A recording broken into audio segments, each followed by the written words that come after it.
मुस्तफ़ा ज़ैदी की पुरअसरार मौत का मुकदमा जो निसफ सदी गुजरने के बावजूद भी हल न हो सका। तकरीबन एक दहाई कबल जब डिजिटल मीडिया का इस्तेमाल इतना ज़्यादा आम नहीं था, तब सीरियल नामी पॉडकास्ट ने लोगों को अपने शहर में जकड़ा था। ये एक तहकीकाती पॉडकास्ट थी जिसकी शुरुआत 18 साल अमरीकी हाई स्कूल की तालबा के कत्ल की रुदात से हुई, और जैसे जैसे अक़सात आती गई तो सामीन को, तारीन को, नाजरीन को इस मुकदमे की तहकीकात और ट्रायल की कार्रवाई से मुतल्लिक बताया गया। इस लड़की के बॉयफ्रेंड को कत्ल के जुर्म में सजा सुनाई गई। पॉडकास्ट में लड़की के कत्ल के मुकदमे पर तफसील से बात की गई, जिसमें मुतअद्दिद सवालात खड़े हुए, जबकि इस्तग़ासा की खामियों की भी निशानदेही की गई जिसने नौजवान लड़के को सजा सुनाई थी।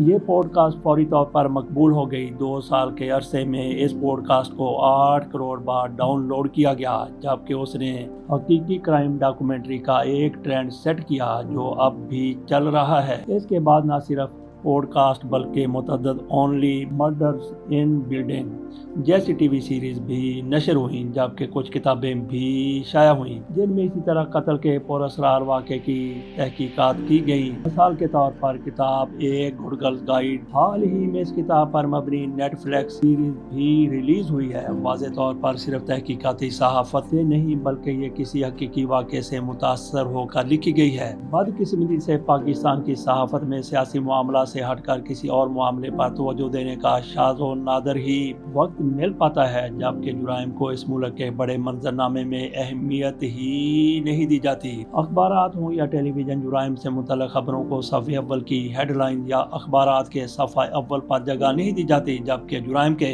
वाक़यात की तफसील से रिपोर्टिंग या कवरेज भी नहीं होती। लेकिन हाल ही में 2 ख़वातीन सहाफ़ियों ने 50 साल पुराने मुहिम्मे की तहकीकात करने का फैसला किया है। तूबा मसूद और सबा इम्तियाज़ ने एक पॉडकास्ट से आगाज़ किया और कराची के एक पुराने मुकदमे पर बात की। बाद अज़ां दोनों ने इसे एक किताब की शक्ल में शाया किया जो आपके सामने इस व्लॉग में रखा जा रहा है। सोसाइटी गर्ल नामी ये किताब सकूत ढाका से कबल मुत्तहिदा पाकिस्तान में एक सरकारी मुलाजम और शायर मुस्तफ़ा ज़ैदी की पुरअसरार मौत के गिर्द घूमती है। 40 साला मुस्तफ़ा ज़ैदी अपने घर में मुर्दा हालत में पाए गए थे, जबकि एक शादीशुदा खातून इसी घर में बेहोशी की हालत में पाई गई थी। बाद अज़ां इस खातून पर कत्ल का इल्ज़ाम आयद किया गया, लेकिन वो बरी हो गई। मुस्तफ़ा ज़ैदी की लाश मिलने से लेकर मुश्तबा खातून की बरियत तक किताब के दोनों मुसन्निफीन के मुताबिक ये मुकदमा अंग्रेजी और उर्दू अखबारात की शह सुर्खियों में था, जबकि मकबूल अखबारात से लेकर शाम के सनसनीखेज भरपूर अखबारात तक सब में इस केस की बाज गश्त थी। मुसन्निफीन ने मुअम्मे को हल करने की कोशिश की है जो 50 साल से हल नहीं हो सका, और बिलाशुबा ये एक मुश्किल काम है। जो शवाहिद रिकॉर्ड में मौजूद हैं उनकी मदद से उन्होंने वाक़े का तफसील से जायजा लिया है,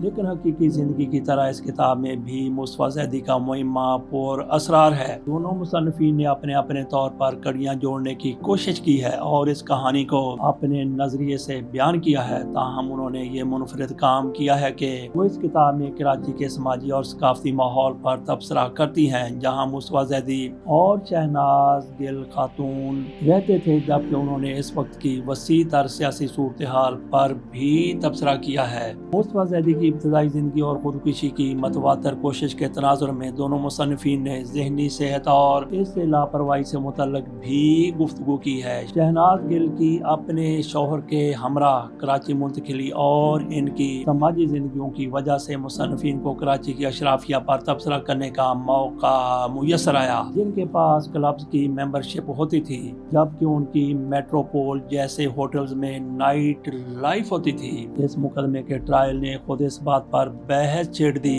कि किस तरह मीडिया ने इस मुकदमे में नौजवान खातून का इस्तेहसाल किया, हालांकि इस बात के शवाहिद इंतहाई कम थे जो मुस्तफ़ा ज़ैदी की मौत को कत्ल साबित करते हैं। इन दोनों साफियों का कहना है कि किस तरह अखबारात ने इस पूरे वाक़े को एक गुनाहगार औरत पर मरकूज रखा। शादीशुदा होने के बावजूद मुस्तफ़ा ज़ैदी और शहनाज गिल के दरमियान अफेयर था। एक ही घर में मुस्तफ़ा ज़ैदी मुर्दा जबकि शहनाज गिल बेहोशी की अजीब सूरत حال میں پائی گئی، حالانکہ سب جانتے تھے کہ مصطفیٰ زیدی نے شہناز کے ساتھ تعلقات رکھ کر اپنی بیوی کو دھوکہ دیا، لیکن اس کے باوجود پریس اور سوسائٹی نے بڑے پیمانے پر خاتون ہی کو مورد الزام ٹھہرایا۔ یہ بھی حقیقت تھی کہ مصطفیٰ زیدی نے شہناز گل کی پوریاں تصاویر کے ساتھ فلائر پرنٹ کروائے تھے اور انہوں نے شہناز کو پاکستان کی کرسٹین کیلر قرار دیا تھا۔ 1960 کی دہائی میں برطانیہ کا بدنام زمانہ پروفومو افیئر سکینڈل، جس میں 46 سالہ اسٹیٹ سیکرٹری آف وار اور شادی شدہ جان پروفومو کی 19 سالہ لڑکی کرسٹین کیلر کے ساتھ تعلقات منظر عام پر آئے تھے۔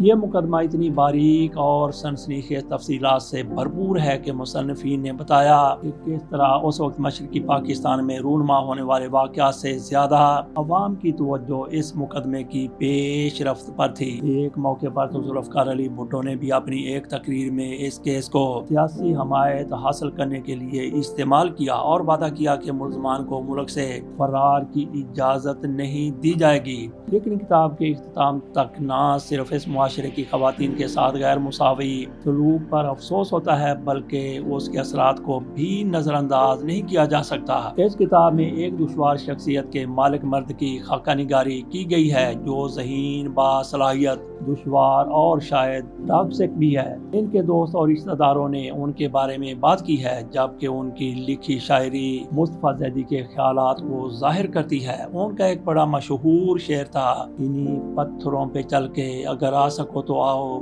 میرے گھر کے راستے میں کوئی کہکشاں نہیں ہے۔ ان کے مقابلے خاتون ہیں جنہوں نے خاموشی اختیار کر رکھی ہے۔ ان کے خاندان نے مصنفین سے بات کرنے سے انکار کر دیا، جبکہ مقدمے کے ٹرائل کے دوران شہناز گل نے صرف ایک انٹرویو دیا تھا۔ اس کے علاوہ شاید وہ 1 یا 2 بیانات ہیں جو انہوں نے تحقیقات کے دوران پولیس کو دیے تھے۔ شہناز کی سہیلیاں اور وہ خواتین جو ان کے ساتھ سوسائٹی ایونٹس میں اٹھتی بیٹھتی تھیں، یا وہ خواتین جنہوں نے کورٹ کی کارروائی میں انہیں دیکھا، سب نے ان کی ظاہری خوبصورتی پر بات کرتے ہوئے ان کی دانشمندی پر تنقید کی، حتیٰ کہ ان میں سے ایک نے انہیں پنڈو بھی قرار دیا۔ ایسا لگتا ہے کہ جیسی کہانی کے اس کردار کی کوئی شخصیت نہیں، کوئی خیالات نہیں، کوئی ضروریات اور خواہشات نہیں۔ 50 سال قبل سامنے آنے والے ایک اسکینڈل کی زد میں آنے کے بعد خاتون کے پاس خاموش رہنے کے علاوہ کوئی چارہ نہیں تھا، اس سے بہتر ان کے سامنے کوئی راستہ نہیں تھا۔ لیکن یہ حقیقت کہ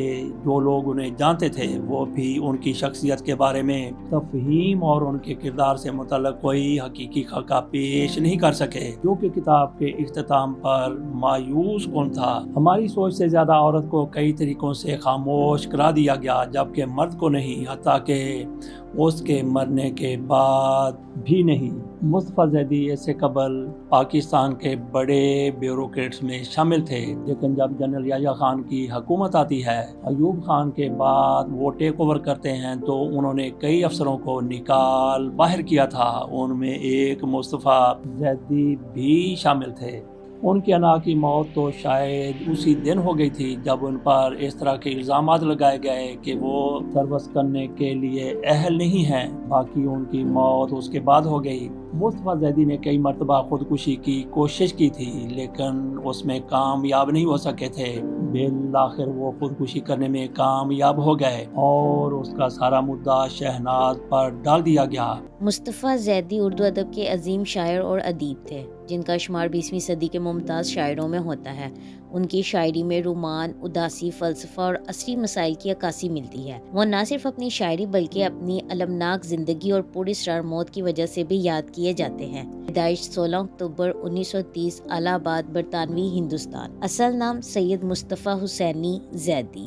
تعلیم الہ آباد یونیورسٹی سے اعلیٰ تعلیم حاصل کی، انگریزی ادب میں مہارت حاصل کی۔ مصطفیٰ زیدی ایک سول سرونٹ تھے اور پاکستان میں CSS افسر کے طور پر خدمات انجام دیتے رہے۔ انہوں نے مختلف اعلیٰ سرکاری عہدوں پر کام کیا، لیکن بعض سیاسی اور انتظامی مسائل کی وجہ سے ان کی ملازمت متاثر ہوئی۔ नौकरी के दौरान मुश्किलात और इनकी हसास तबीयत ने इनकी शायरी पर गहरा असर डाला। मुस्तफ़ा ज़ैदी को इनकी गज़लों और नज़्मों के लिए ख़ास तौर पर याद किया जाता है। इनकी शायरी में मोहब्बत, नाकामी, तन्हाई और समाजी बेहिसी जैसे मौज़ूआत नुमायां हैं। इनकी शायरी रोमानवी होने के साथ साथ फ़िक्री और तहज़ीबी पहलू भी रखती है। वो मोहब्बत की नज़ाकतों को बयान करने में माहिर थे। उनकी शायरी में समाजी नाइंसाफ़ियों और इंसानी जज्बात का गहरा इजहार मिलता है। मशहूर अशार: हम जो तारीक राहों में मारे गए, कत्ल गाहों में रख दी गई हमारी लाशें और भूले से इन पर चिरागा किया। मोहब्बत अब नहीं होगी, ये कुछ दिन बाद में होगी, गुजर जाएंगे जब ये दिन, ये उनकी याद में होगी। मुस्तफ़ा ज़ैदी की ज़िंदगी ज़ाती मुश्किलात से घिरी हुई थी।